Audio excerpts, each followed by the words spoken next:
The federal government's record-setting shutdown and political standoff heads into a fourth week with no end in sight, and San Diegans are feeling the strain.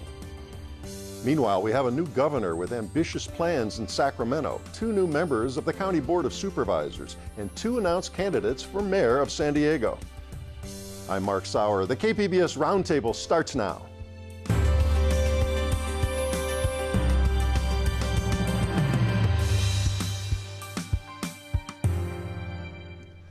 Welcome to our discussion of the week's top stories. I'm Mark Sauer, and joining me today at the KPBS Roundtable, reporter Charles Clark of the San Diego Union-Tribune, Chris Genuine, editor and publisher of the Times of San Diego, and Michael Smolens, columnist for the Union-Tribune. Well, a partial shutdown of the federal government these past 3 weeks has idled 800,000 workers and triggered impacts in all 50 states. Workers are missing paychecks today for the first time. Federal contracts are going unpaid. Thousands of businesses and federal facilities are affected. The shutdown, which Donald Trump said he's, quote, proud to own, is key to his insistence that Congress appropriate money for a wall to be built on the southern border. Here's some of his reasoning.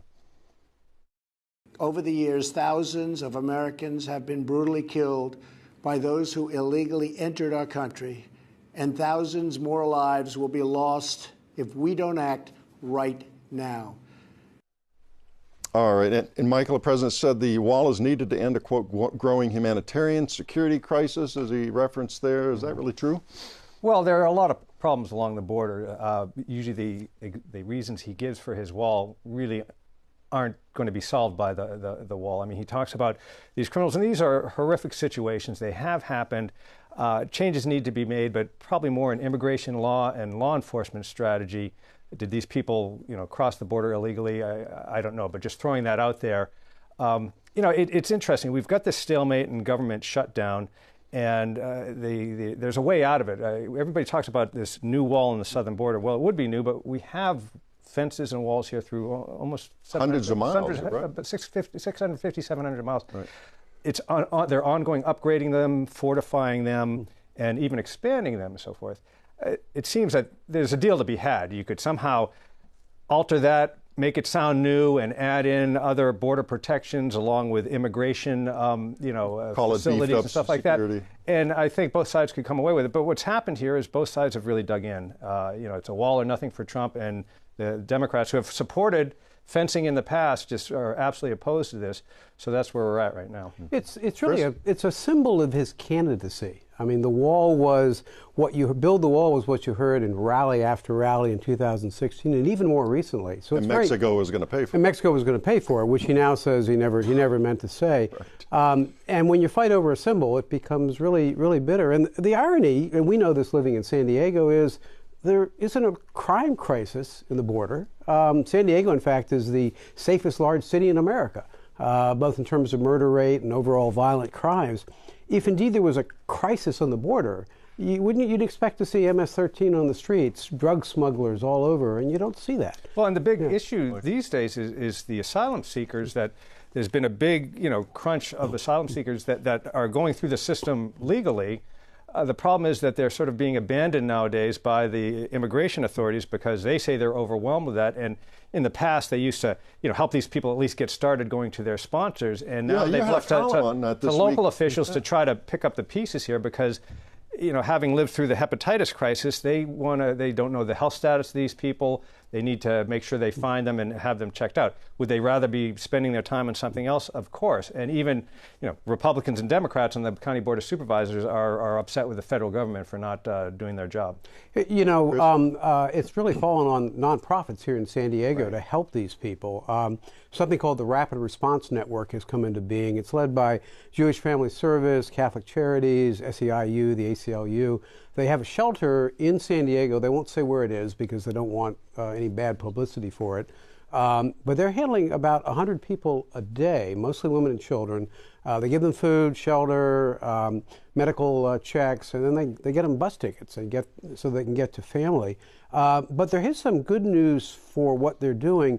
Governor Newsom, in his budget, allocated an emergency $5 million to help these nonprofits, not just in San Diego, but in Imperial County as well, to deal with this.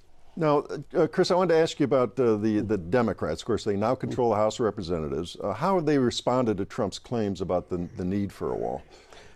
They basically said it's immoral, and they've leaped to the whole symbolic idea of the wall. As Chuck Schumer said in his response to the president's address, our symbol should be the Statue of Liberty, not a wall along the Mexican border.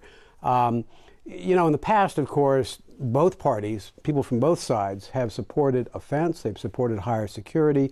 Nancy Pelosi will say we need something more sophisticated than a 4th century wall. We need drones. We need more. We need sensors. We need more Border Patrol personnel. But the wall is very much a symbol. I agree, Michael. There's a deal to be had somewhere here, a fence or something in return for perhaps a deal on the Dreamers. Today, President Trump floated the idea of H-1B visas, a faster route to citizenship for them. There's got to be a deal there somewhere. Well, and I think, you know, the smart political people could find that what they need to do also is to give the other side something that they can assuage their or mollify their core supporters, saying, see, I did my job and so forth. They have to give the other side a little bit of a win. These two sides don't seem to be wanting to do that because there's such bitterness. But we've seen, you know, brinkmanship before, so we'll just have to see how. Well, the way it stands now, the Democrats have put up, I believe, 1.6 or 1.7 for enhanced border, $1 billion that is, for enhanced border security, as Chris was alluding to. And a lot of people are critics of this are saying Trump really hasn't put up DACA or anything on his side so far. So where does the bargain come from? I wanted to talk a little bit about the Oval Office, and of course there was some criticism from the networks carrying this Oval Office address because it really wasn't news or much different from what he'd been saying for a long time. But there was some fact-checking going on. The president's claims about how the wall will stop drug trafficking. He got into this yesterday in an appearance at McAllen, Texas, where they had a pile of cash and drugs and some weapons there, all of which were absconded by officers from people going through the border at a place where there's a wall. So you wonder, I mean, how does this square with what he's claiming? He's been throwing many things against the wall to see what sticks, so to speak. And a lot of it just doesn't stick. The drug aspect, it's, you know, even the administration's own data shows most of that comes through the ports of entry and through tunnels and other means. A wall's not going to stop that. It's not to say a wall doesn't have certain, you know, tactical advantages in areas. You know, certain areas of San Diego are much calmer now than the mad rushes over the border back in the 80s, as you remember. The fact-checking, but you're getting back to the networks. The president wants to address the nation. I think that they should carry it. But the reality is that they need to do some sort of good, if not in real time, fact-checking. It seemed like there was too much time between the Democratic response and the Republican president's speech. But also then you look back at consistency. When President Barack Obama wanted to talk about immigration in 2014. The networks declined, claiming it was political.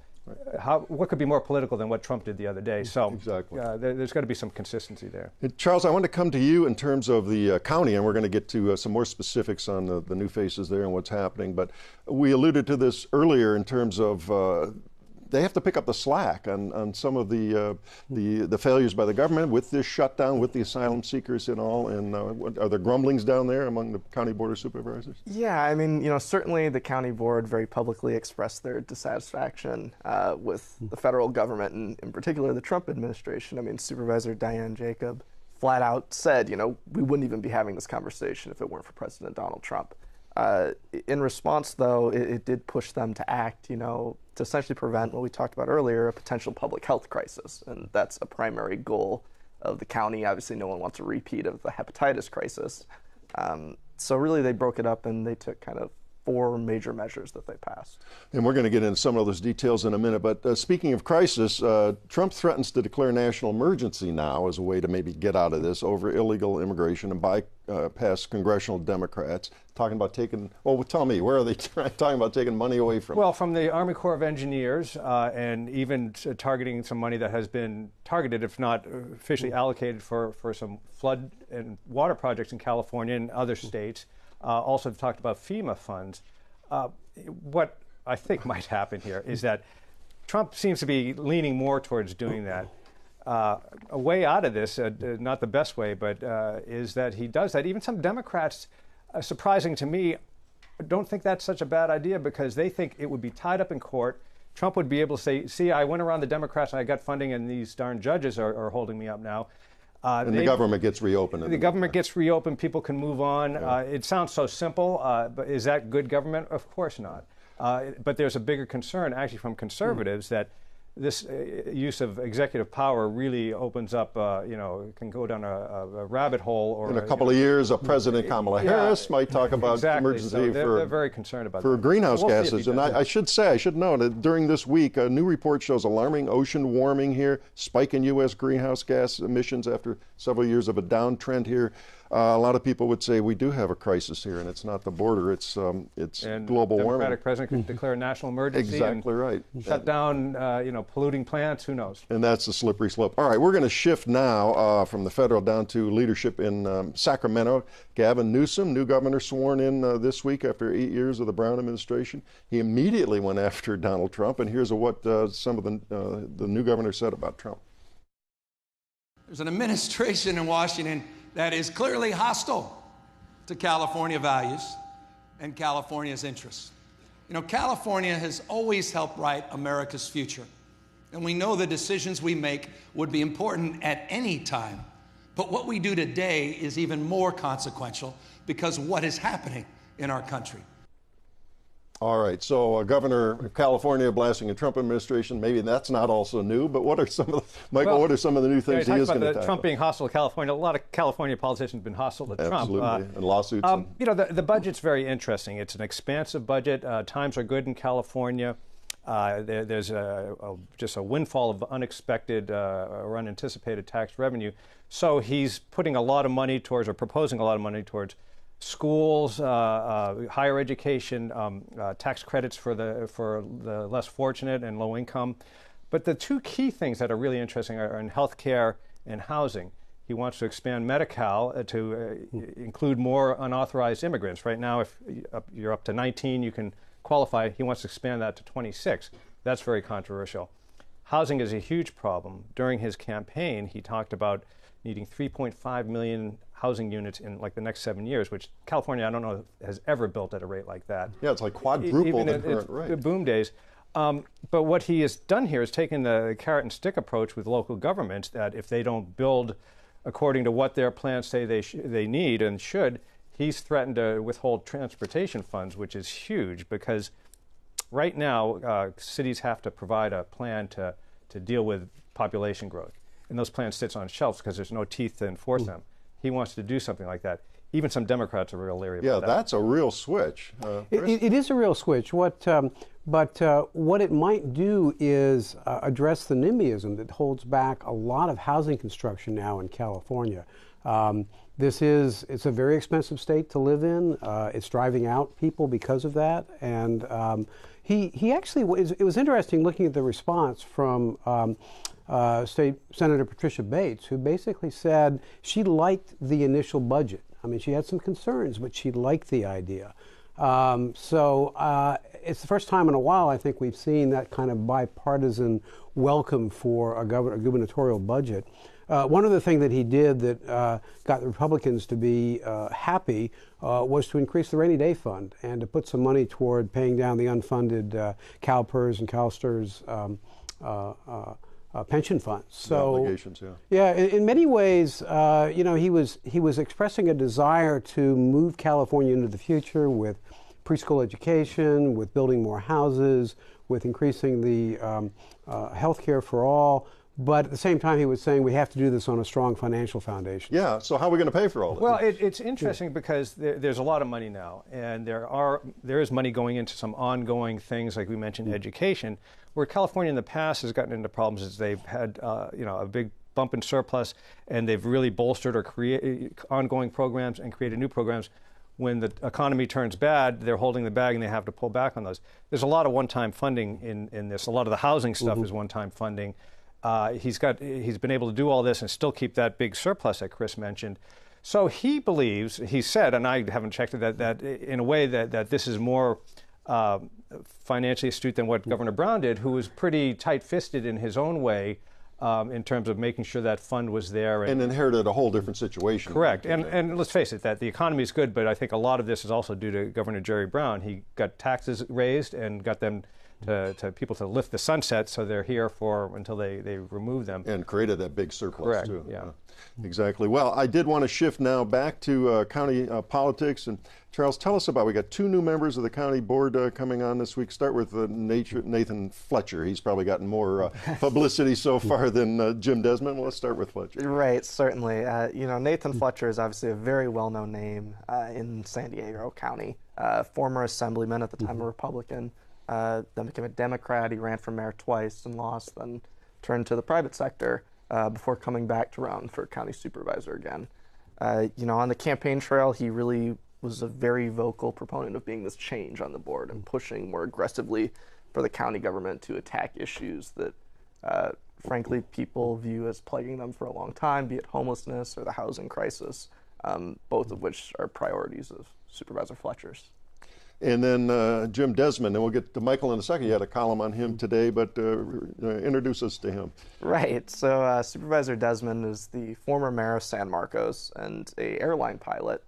He was actually mayor for 12 years. He's very much a conservative, very fiscally conservative and conscious of that, and very big on government accountability, which Michael discussed with him in a great column that came out today. Thank you. Yeah. So did he surprise you in some of the things that he was saying? That for one thing, he's commuting by mass transit, which you might not expect. True. Well, he, being the representative, the new representative of North County, so much of San Diego policies, San Diego media is so San Diego centric, which is why, and Nathan Fletcher's a very interesting story. So he's been sort of a little bit of the forgotten man, but I think that he's shown in the first meeting he raised some questions and got some changes in that whole asylum action that they took. So I don't think he's going to be the quiet man. He is a conservative. I think we'll see how he acts. Some people say, oh, he's sort of more of the same of the long-term Republicans who have been there for decades. He's new blood. He's a new face, and he might have some different ideas. One of the things, while he wants to keep the county's finances pristine, which some people think they've been overly obsessive by that, as Charles mentioned, not spending enough where they need to. But he also realizes there are needs, and particularly with mental health, which I guess the term people use now is behavioral health, that's a real problem. And the county has been moving in that direction, but he thinks it's going to take some big stuff, housing and long-term programs, and not to get away from this sort of revolving door of people in and out of treatment and institutions. And he acknowledges that's going to be very expensive. Now, I got a clip here. I'm going to come right back to you, Chris. I got a clip I'm going to set up here from this meeting. We touched on this topic a little earlier. This is the asylum situation here. Let's hear what from that supervisors on that. I believe our priority should be take care of our own first. The reality is we have the capacity to help. We have the ability to help. And I agree we should take care of our own. And in America, when you come here and you have legal status, I believe that makes you our own. All right. Chris, you're going to make a point? Yeah, what was talking about Supervisor Desmond was very interesting in that asylum vote, that he voted along with the majority to authorize the county to look for property that could be used temporarily for a shelter, even though Supervisor Jacob and Gaspar both voted against it. So while he's conservative, in that sort of key vote, he leaned more toward the less conservative side of the supervisors. Yeah, and Charles, for those of us watching on TV here, we were noting a pretty full gallery there. Is it your sense that with these 2 new faces on the board, the dynamic has changed? Are you going to see a little more energy in this board, people paying more attention to the Board of Supervisors, which they don't tend to do? I feel like that's very likely the case. I mean, being there at the meeting, there was obviously a lot of energy. But more than that, when you talk to other supervisors on the board, even some of the mainstays, they certainly are really energetic. I mean, Supervisor Jacob and Supervisor Cox obviously have been really public in, their excitement about having these new board members. Obviously, Supervisor Cox was one of the leads on this whole asylum issue, along with Supervisor Fletcher. And obviously, Supervisor Gaspar, I believe, similarly in public, has been vocal about excitement around the new board. Yeah. So the favorable vote, was that expected that Chris was referencing there? So, I think it's kind of a mixed bag. I think it would be hard for the first meeting for them not to have some compromise, especially on an issue like that where it increasingly is being viewed as, kind of a crisis. On the other hand, I think even the supervisors themselves who proposed it certainly would say that they weren't taking anything for granted. And as you noted, Supervisor Desmond, interestingly enough, especially listening to during the meeting, he ended up being kind of the pivotal vote on one of those issues. Yeah, so it could be very interesting going forward. And, for those of us who've been around here a long time, the San Diego City Council gets all sorts of spotlights and the mayor, and of course it's the big city in the county, but the county budget is much bigger, and you could argue it affects, everybody in this county, not just the residents of San Diego. Yeah, and just the government structure is more dynamic in the city. You've got a mayor, and now a strong mayor and city council, so that's a smaller version of what we have in Washington and in Sacramento. And I think you've had more dynamic players. Let's face it, most of the people on the County Board of Supervisors have certainly done a good job on finance, but they've been there for more than 2 decades. And a lot of people I don't think really know what the county does. I mean, okay, so it deals with social services and things like that, but it doesn't seem to have as direct of an impact as noticeably, even though it does, as the city. It'll be interesting to see, are we going to see more focus on this? Is it going to be a more dynamic political entity and attract more media attention than it has in the past? Well, let's go now. Let's zero back down. We've gone federal, state, and county. Let's go right down into the city of San Diego. Seems like we're still catching our breath from November's elections and everything that happened leading up to that. But we've got 2 folks who have already thrown the hat in for mayor. That's not till next November, is it? Actually, next March. Yeah. In terms of the primary, that's right. Yeah, it's now. I mean, the early March primary, as Chris alluded to, that changed the whole timetable, and we always think November 2020, but people could start raising money. That allowed them to start raising money January 1, and they want to get in and get known to their potential supporters, because a lot of these people are going to be vying for the same supporters, so they don't want to be left out, and the race is on. Yeah. So let's start about the race on. Who's in so far? And we got 2 members this week. 2 city council former city council member Todd Gloria, who's in the state assembly, a Democrat, and Barbara Bree, a city council member, also a Democrat. And they're interesting. They have a lot of support, and people like them. I think in the business world, in labor, although Todd Gloria in the past was out of favor with some labor groups, but I think he's patched that up. Their backgrounds are very interesting. Todd Gloria is multi-ethnic. I forget them all, but has a Mexican background or Latino background, Filipino. And he's gay. He would be the first openly gay mayor in San Diego. Barbara Bree comes from a business background. She's only been on the council for 2 years, but a very accomplished businesswoman. A Harvard pedigree, but it's instructive. She talked about not only being not a politician, which of course she is, but a relatively new one, that she's had this white woman privilege, I think she said, and she wants to make sure others have that privilege. So they're all looking for, out for the growing ethnic and minority vote as well.